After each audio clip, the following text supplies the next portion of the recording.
Bom dia, queridos amigos, irmãos, Café com Fé e Confissão. Que maravilhoso é estar com vocês, poder entrar na sua casa, levar na sua mesa um alimento espiritual, um alimento que vai, sabe, deixar você fortalecido para este dia, né? E eu tenho o maior amor em fazer isso e é um chamado de Deus na minha vida, amém, queridos? Vá ao nosso canal, Verbo da Vida Blumenau, né? Se inscreva, dá um like, nos ajude, propague. Falta tão pouco para a gente chegar a 1000. Ajude-nos a essa inscrição aumentar, dar um pulo aí, chegar a 1000 inscritos, também, queridos? Estamos contando com vocês. Nossa, tivemos um culto ontem maravilhoso, né? Um culto da fé e graça andando junto, né? E eu estive ministrando, foi abençoadíssimo, amém? E vá lá também, né? Seja abençoado também. Nós estamos numa série. Não podemos desistir, nem podemos ser derrotados. Não podemos ser derrotados e não vamos desistir. Por isso, tomaremos a rédea do nosso futuro. E hoje eu vou falar de um assunto que não é muito popular, mas é necessário, né? A Bíblia nos apresenta uma alimentação balanceada. E nós precisamos, como qualquer dieta, ter vegetais, ter frutas, ter cereais, né? Ter fibras, nós precisamos de tudo isso, amém, querido? Ter água, né? A vida natural precisa de um alimento balanceado, mas a vida espiritual também. E às vezes nós ficamos só em alguns tópicos daquilo que gostamos na Bíblia, né? E não vivemos aquilo que a Bíblia tem para nós por não estarmos sendo nutridos de todos os alimentos que a Bíblia nos oferece. E hoje o alimento é julgando a nós mesmos. Esse é o café de hoje para você começar o dia. Alguns cristãos não gostam de ouvir pregações sobre julgamento. Porém, eu quero dizer, meu amigo, a Bíblia tem tanto a dizer sobre isso quanto sobre os assuntos que as pessoas gostam de escutar, como fé e a prosperidade. A palavra de Deus, aleluia, nos diz que se não julgarmos a nós mesmos, eventualmente estaremos atraindo a nós, aleluia, mesmo eventualmente estaremos atraindo o juízo do Senhor para nós. Lá em 1 Coríntios, capítulo 11, o verso 31 e 32 diz, olha só, presta atenção que seriedade que é isso, né? Porque se nós julgássemos a nós mesmos, não seríamos julgados. Mas quando somos julgados, somos repreendidos pelo Senhor para não sermos condenados com o mundo. Então o crente ele tem que aprender a julgar a si mesmo, as suas atitudes certas, erradas, né? Como você vai indo, como não vai, o que você está praticando, não, o que está faltando, o que você está fazendo. Esse é um julgamento que nós temos que fazer a nós mesmos. Um problema comum entre os cristãos de hoje é que eles não recebem uma dieta espiritual bem equilibrada. Aquilo que eu estava falando, né? Nós recebemos às vezes muito sobre fé, prosperidade, cura e não recebemos a respeito daquilo que nós temos que julgar como vida cristã. Parece que ultimamente todos desejam ouvir sobre o sangue de Jesus, o certo, o errado, o céu e o inferno. Além disso, ninguém fala mais sobre juízo. Todavia, precisamos aprender a julgar a nós mesmos, para determinar como viveremos hoje e usufruiremos da vida que Deus determinou para o nosso amanhã. Nós podemos, irmãos, né, julgar. Uma das coisas que nós temos que julgar é a nossa associação, né? Podemos ser culpados por associações. Associações são as pessoas que andamos, pessoas que nos alinhamos, pessoas que escutamos, pessoas que vamos estar aí, né, associados. Todos julgam rapidamente o pecado sexual e o assassinato como condutas erradas. Entretanto, ao estudar a palavra de Deus, descobriremos que o Senhor também se opõe igualmente aos pecados como mentira e o engano. Algumas pessoas, elas invertem, né, a situação, não é verdade? Aleluia. Mas quando se trata de, por exemplo, abençoar as pessoas, quando se trata de ofertar, de dar primícias na sua igreja, né? As pessoas sonegam.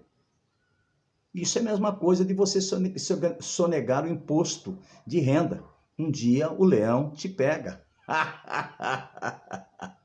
Quando se trata de impostos, a Bíblia diz que devemos dar a César o que é de César.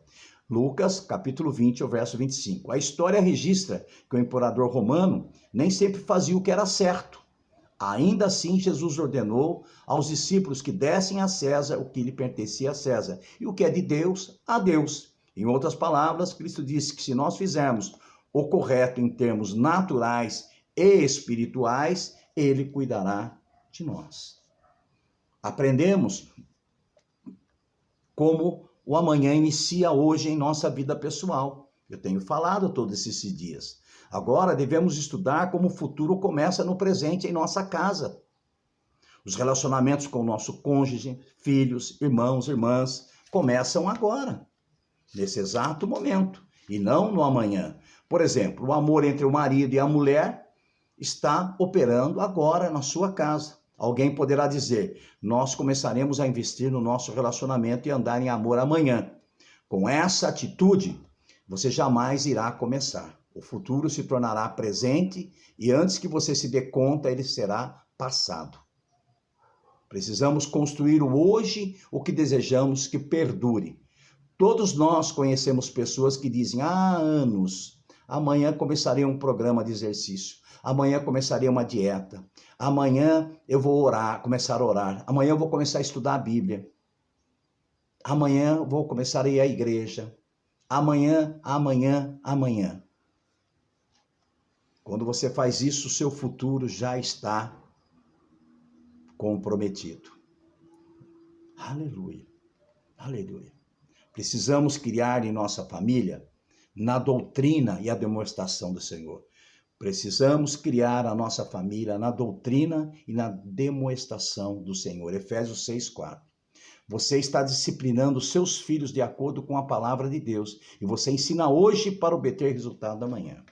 Eu quero falar um pouco sobre isso, sabe, irmãos? Como pastor, como amigo, eu tenho visto que nós tornamos uma liturgia micro-ondas a leitura da Bíblia na nossa casa.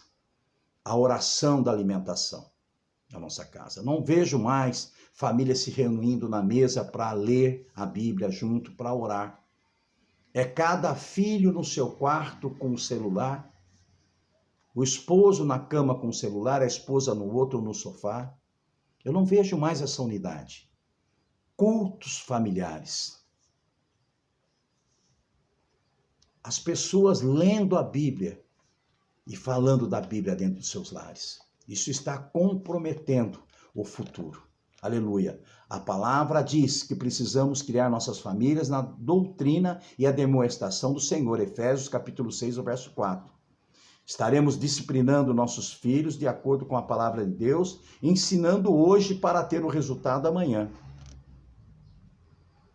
Precisamos conduzir a nossa casa corretamente por meio do ensino e do exemplo. O futuro em casa também começa no presente. A colheita virá. O que seu filho pequeno será quando ele se tornará adolescente e adulto? Depende do que você lhe ensina e de como vive diante dele. Falamos da nossa casa, agora quero falar um pouco da igreja. O amanhã começa hoje em nossa própria vida. Casa e igreja local. Já vimos o significado disso nos 2 primeiros cafés que eu fiz. Agora vejamos como isso se aplica também na igreja. A força de uma igreja depende da força da vida espiritual dos seus membros. Há um ditado que diz, a força de uma corrente é determinada pelo seu elo mais fraco. Em outras palavras, uma corrente pode ser forte o suficiente para puxar um caminhão de 30 mil quilos. Porém, se o elo mais fraco tiver perdido a capacidade de puxar esse peso, ele se romperá, inutilizando toda a corrente. Do mesmo modo, um cristão é parte de um corpo local daqueles que creem e do corpo de Cristo como um todo. Cada cristão precisa fazer a sua parte, mantendo-se espiritualmente forte, para ajudar a puxar a sua parcela de peso no serviço do Senhor. Tanto a força do corpo local, aleluia, quanto a de todo o corpo de Cristo depende do indivíduo mais fraco.